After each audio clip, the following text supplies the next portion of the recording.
Bonsoir chers abonnés, information urgente, Amadou Gon Coulibaly, âgé de 61 ans, était de retour à Abidjan depuis jeudi dernier, après avoir passé 2 mois en France. Il s'était rendu début mai à l'hôpital de la Pitié-Salpêtrière, à Paris, pour un suivi médical suite à une greffe du cœur subie il y a 8 ans.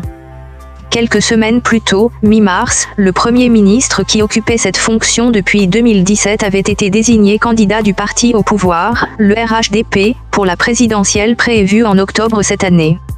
Lors de sa désignation comme candidat du RHDP, en mars, le président Alassane Ouattara avait déclaré « Amadou est plus qu'un collaborateur, plus qu'un frère, c'est un fils.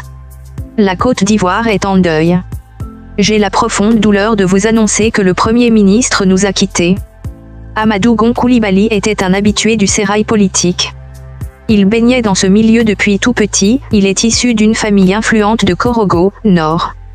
Son père était député PDCIRDA, du temps de Félix Houphouët-Boigny. Ingénieur des travaux publics de formation, Amadou Gon Coulibaly gravit progressivement les échelons, il est élu député à l'Assemblée nationale de 1995 à 1999, puis maire de la ville de Korogo en 2001.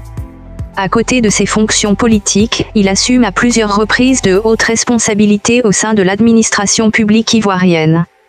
AGC, comme on le surnomme, est nommé conseiller technique d'Alassane Ouattara, lorsque ce dernier assume le poste de Premier ministre entre 1990 et 1993. Depuis, les deux hommes ne se quittent plus et se vouent une confiance sans faille. Amadou Gon Coulibaly sera ensuite à la tête de la direction du contrôle des grands travaux. Fidèle à Alassane Ouattara, il quitte le PDCI et fait partie, au milieu des années 1990, des fondateurs du RDR, Rassemblement des Républicains, dans lequel il occupe ensuite plusieurs fonctions au sein du comité central.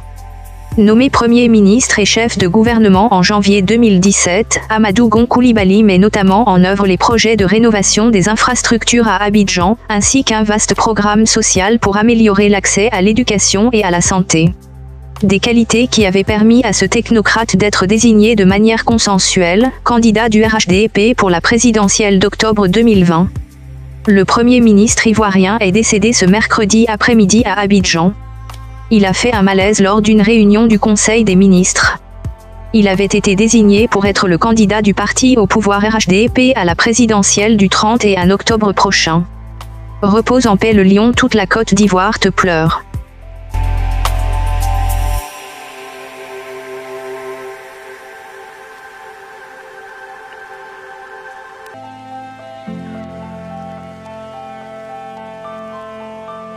Thank you.